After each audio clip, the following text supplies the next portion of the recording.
OK, on est dans la partie de l'impression 3D, donc on est dans Simplify. Un petit ajustement que je fais dans Simplify quand j'importe les objets de ZBrush, je vais faire une rotation de moins 90 degrés sur l'axe des X. C'est pas nécessaire, on peut le faire manuel, mais bon, je le fais. On va faire un test avec notre gabarit qui représentait les dimensions de notre imprimante. On a un message d'erreur, je vous l'expliquerai un peu plus tard.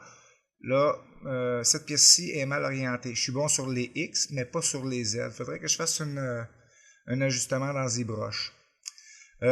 Oui, il disait que le message d'erreur, comme quoi ma pièce était plus grande. Oui, elle est plus grande que mon imprimante, parce que pour moi, l'important, c'est pas l'extérieur de la boîte, c'est l'intérieur. Donc, l'intérieur de la boîte respecte les dimensions de mon imprimante.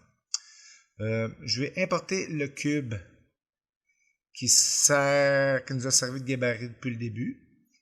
Puis maintenant, mon coffre. Donc, on voit toute l'échelle est respectée du début jusqu'en ce moment.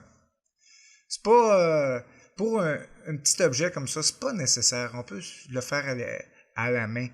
Mais si vous avez un objet qui est 3 fois la dimension de votre imprimante, puis vous devez faire des exports en 3 coups, exemple, en 3 parties, bien, en faisant toujours comme ça, en exportant avec votre gabarit, bien, vous avez une échelle qui est suivie. Donc ici, on est dans Cura. Donc c'est pour vous montrer que ça fonctionne aussi bien dans Cura que dans Simplify. Donc on a notre gabarit, qui est vraiment de la bonne dimension, notre cube, qui représentait notre coffre du début, puis notre coffre, qui est terminé. Et voilà. On va replacer tout ça au centre, une rotation sur mon cube. On voit que les échelles sont respectées. Donc, c'était juste un petit aperçu de Cura. Donc, la balance qu'on va voir dans Simplify, ça se fait aussi bien dans Cura. Donc, je vais vérifier, voir pour l'import, toujours à 90 degrés, c'est bon. Je vais importer mon coffre fixe. Puis, dans la fenêtre de gauche, vous voyez un Process 1 FFF. Ça va indiquer à notre imprimante comment procéder au découpage de notre objet ou le slicer. Tout le couper en tranches. Je ne mettrai pas de support, je vais vous montrer quelque chose au début. Donc, je vais laisser Simplify calculer, faire son travail. Il va tout trancher en fines tranches, puis on va pouvoir voir le process, comment que l'imprimante va pouvoir nous imprimer tout ça. Les supports, c'est super important. Puis, c'est ce qu'on va voir ici. Si on voudrait imprimer sans support cette pièce, c'est impossible.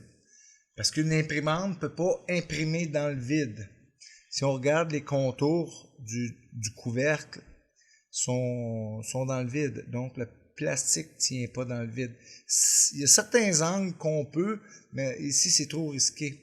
Je vais vous le montrer. Donc, je vais m'approcher un peu. OK. On a quand même beaucoup de détails.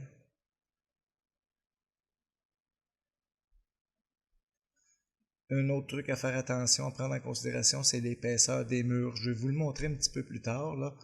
C'est très, très important. L'épaisseur des... Donc, on descend, on voit. Ça se maintient. C'est mince, mais ça va fonctionner très bien. Donc, si on descend puis on regarde le tour de notre... On voit que ça l'imprime dans le vide. Donc, le plastique, ça ne tient pas dans le vide.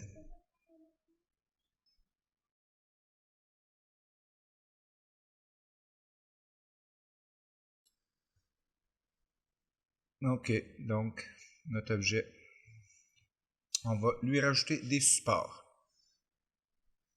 On peut le calculer différemment, les supports, à partir de la plateforme jusqu'à notre objet ou normal. Normal, donc, il va faire des supports sur lui-même. Donc, comme je vous ai pointé, de la base en dessous. J'ai fait des tests, c'est très dur à enlever les supports. Puis, faut vraiment le laisser à partir de la plateforme. Sur certains objets, on peut y arriver, mais sur le coffre, sur les tests que j'ai faits, ça ne fonctionnait pas. Je vais changer la dimension de mes supports 2. À 4, il était trop gros, donc ça ne couvrait pas. Plus que le support est petit, la résolution, plus que va aller couvrir les endroits stratégiques. Donc, je vais les activer. Pas de raft.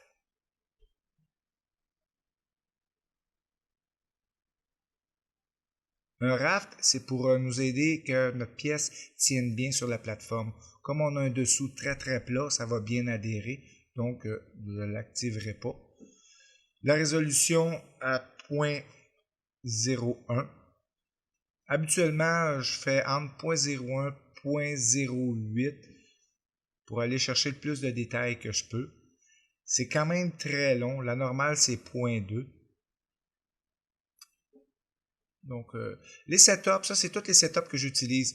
Je vais vous les envoyer avec ce tutoriel. Donc, vous pourrez explorer. Il n'y a rien de bien spécial. OK, mes supports n'étaient pas activés. Donc, là, ce qu'il me dit, veux-tu que je les active automatiquement? Je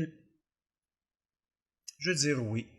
Donc, l'ordinateur calcule tranche par tranche notre objet avec les supports. On va pouvoir voir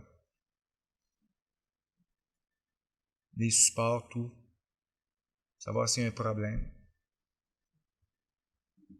Donc, moi, au début, j'avais mis en mode normal. J'ai essayé d'enlever les supports. C'était épouvantable. C'était plastique collé sur plastique. Donc, sur cet objet-là, c'est vraiment pas la bonne procédure. Il y a des endroits qui vont être dans le vide, mais avec l'ajustement de l'imprimante, ça a passé très très bien. Donc on voit en gris, ça va être tous nos supports, tout le tour, qui vont bien retenir notre structure. Donc on voit ici tout le tour qui aurait été dans le vide est bien soutenu comme ça. Donc rien n'est dans le vide, c'est tout bien appuyé sur des supports qu'on va retirer, là, bien entendu.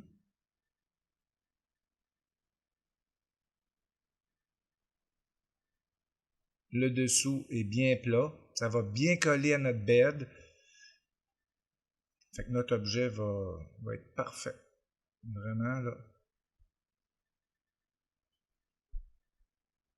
Ça va bien fonctionner. Puis ici, c'est ça. Si on regarde notre base, il ne fera pas de support sur lui-même. Donc on a juste... Ça s'accroche un petit peu, mais ça ne sera pas dur à enlever. Donc ça va vraiment tenir notre objet comme il faut, le beau petit coffre, sur la plateforme. Je vais sauvegarder mon G-code qu'on va donner à l'imprimante. Enregistrer. Et voilà, notre travail est fait. Il ne reste plus qu'à l'imprimer. Je vais vous montrer un peu ce que je disais tout à l'heure par rapport à l'épaisseur des murs, l'importance de bien vérifier notre mèche. Malheureusement, cette pièce-là, j'aurais de la difficulté à l'imprimer très petite. Je vais vous expliquer, je vais vous montrer. Donc, je vais enlever les supports. Je vais refaire le calcul sans support. Je vais tout enlever les supports. Puis, je vais la mettre environ à 35 mm, donc 3 cm,5 cm en largeur, donc sur l'axe des X.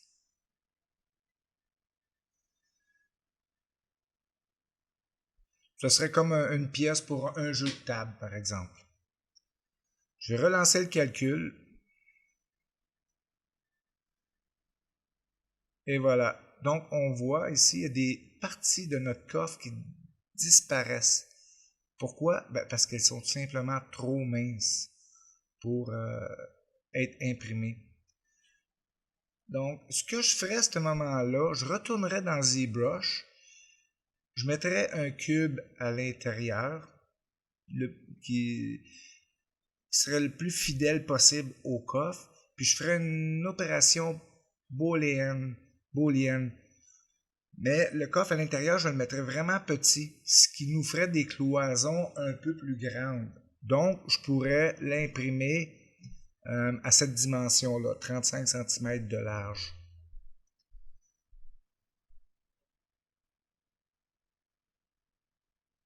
À 70 mm, c'est quand même pas pire, mais c'est très juste. On voit là ici, là, un coup imprimé, là, ça devrait être très très mince.